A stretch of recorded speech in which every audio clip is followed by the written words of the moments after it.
10 years ago, I pre-purchased GTA Online. 10 years later, it's still the most consistently played game on my Steam list. And in fact, I played it so much, even the second place game on my Steam list is still less than half the playtime of my GTA 5. So today I would like to share with you a few memorable purchases I have in GTA Online. So come along with me for the ride. Alright, so for the first thing on the list, we're gonna bring back the old friend here, the armored kuruma. Why? Watch this. It's not that far away where we want to go. And it's because it's the Las Lagunas apartment. Why this apartment? Well, back in the day, when you would play Pacific Standard, actually you would still do that now. You would get your bike right about there. Not here, sorry. You would get your bikes parked here. Your armor would be here, like in boxes. And then, what we would normally do, we hopped here, and then we tried to enter either there or there. Well, whichever suits us at the time. Because it's not consistent. Sometimes you can enter in the first attempt, sometimes you can enter at the 50th attempt. Because it was buggy. So, let's see. Let's enter the apartment for old time's sake. Oh my goodness, I have not seen this view in such a long time. El Di Napoli, the Redeemer. And apparently I left the TV on since the last time I was here. Man, the electricity bill must be sky high. Now, how do I get to the garage? Oh my. It has been there for years, huh? Oh, what's the mirror? Always a float. No way. Well, it looks like a float. It looks like it's painted on. Yeah, I still don't know how to get to the garage. I'll just go out. Oh, it's the same door you enter from. Okay. Wow, this place. Okay, for right now, it's storing most of my lower grade bikes. But back in the day, around, say, there, where that Sanchez is, this is where I would park my armored kuruma. Because what would happen is we'd get in the armored kuruma. Just pretend I get into that thing there. Just pretend my armored kuruma right here was extracted from the garage. We just get in that, and we would just drive all the way to Raton Canyon to escape the cops. Because then we don't lose quite as much money as escaping in 4 electro bikes. Now you have to do like how you have to do that nowadays. And the thing is, that wasn't patched out right away either, like today. Like today, if this was a glitch, this was a fresh glitch, it would be patched out within like, what, 2 weeks, 3 weeks? That, we had to enjoy that glitch for about a year, I would say. Over a year. I think it was patched out around late 2016 to early 2017, thereabouts.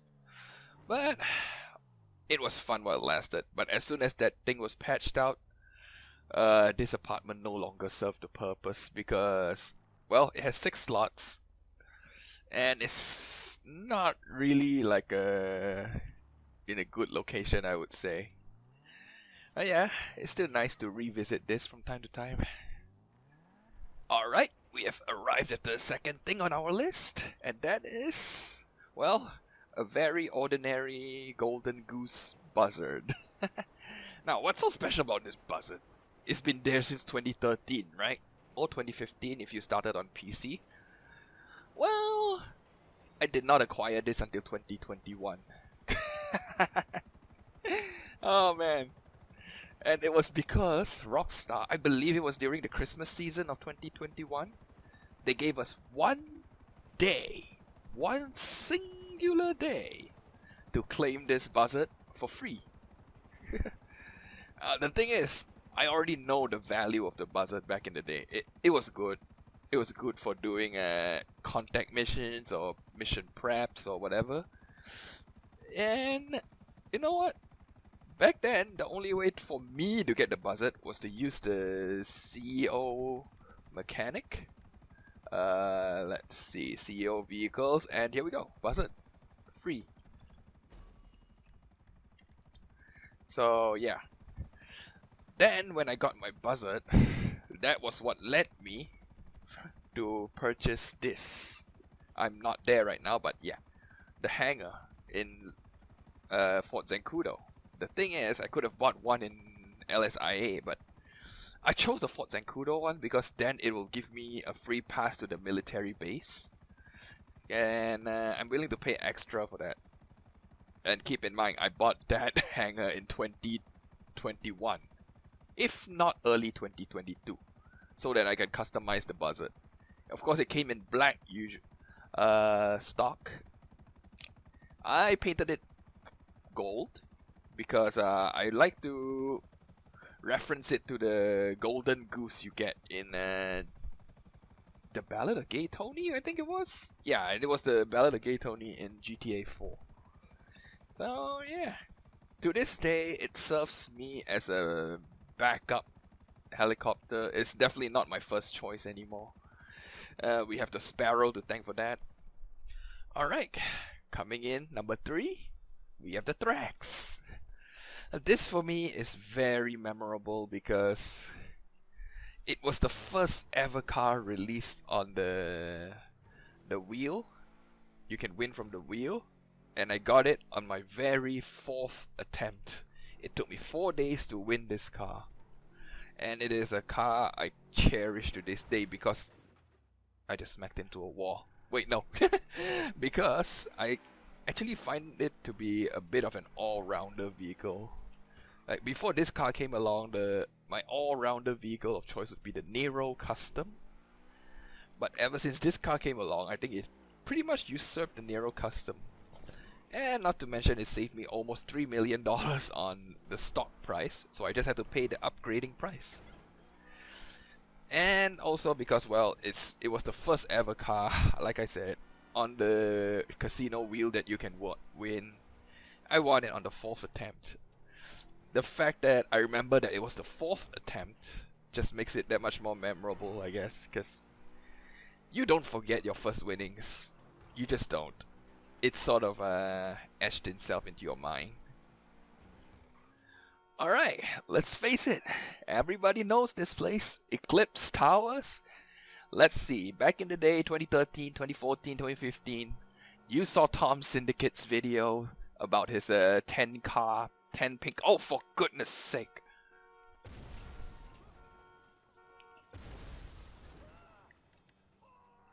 Now, where was I? Okay. Yeah, you saw Tom Syndicate's video, and he has a 10 pink car garage over there. I'm not sure if it's the Adder collection or whatever, it's been so long. But yeah, you decided as soon as you get this game, you know what? I'm buying this one. And I have the extra money because I pre-purchased the game as well. So this was my first ever purchase in GTA Online. Before I even bought a car or anything, this was the first thing I purchased. So let's go in there and have a look.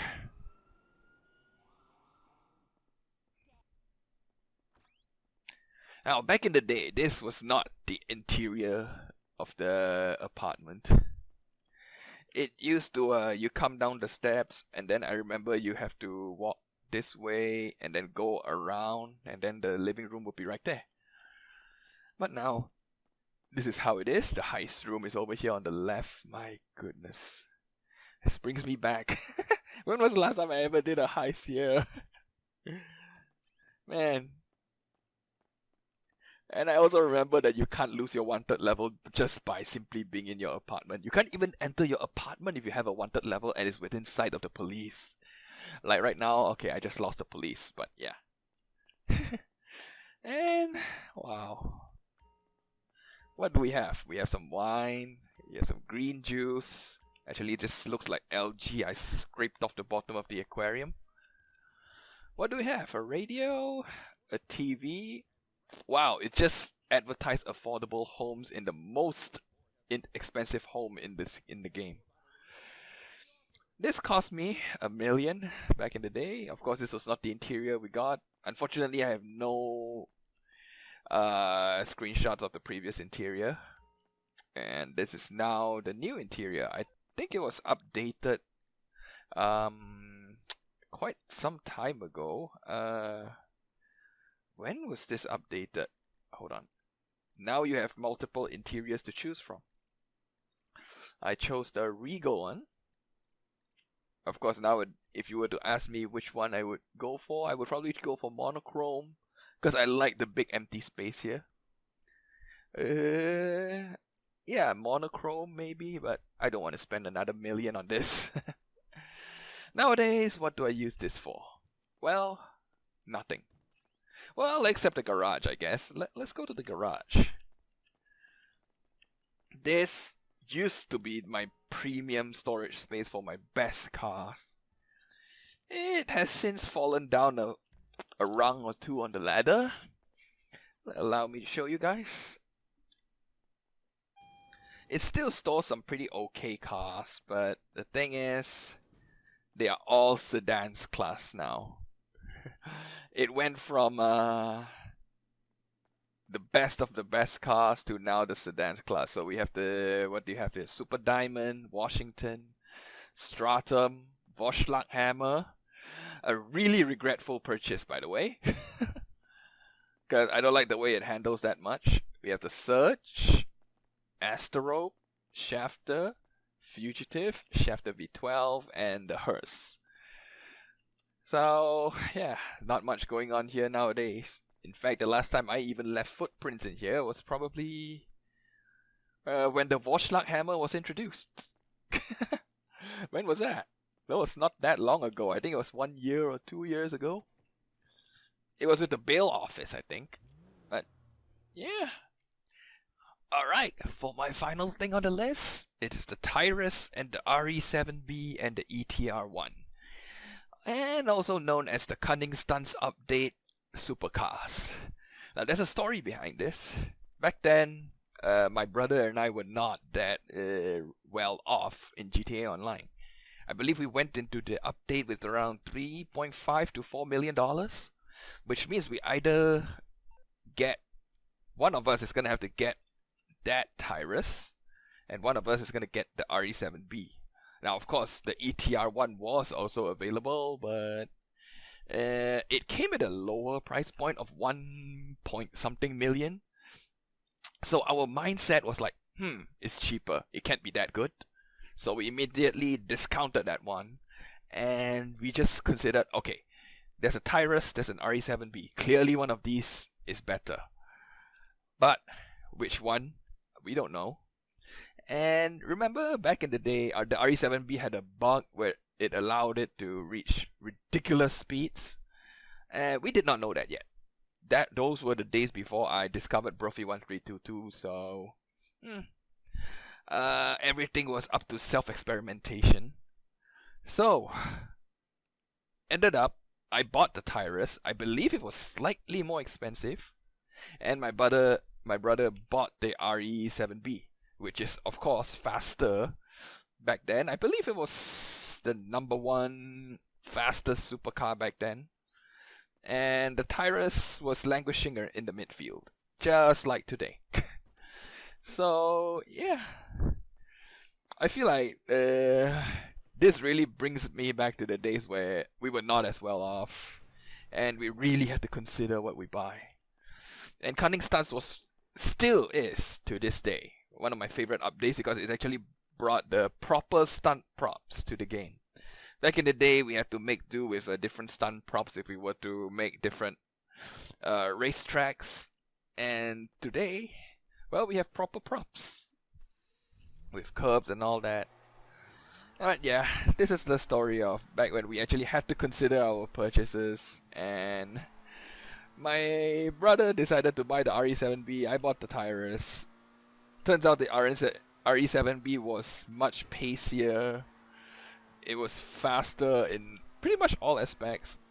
And the Tyrus turns out to be overall, on paper at least, slower than the ETR1. So he spent less money and he got a faster car. I spent more money, and I get a piece of showpiece. That's it. Yeah. Let me know about your stories back in the day, guys. Or any stories at all, like any purchases you have that actually carries a story worth telling. Tell them in the comments below. I would like to hear about it. So, yeah. Thanks for watching. I'll see you guys next time. Bye, guys.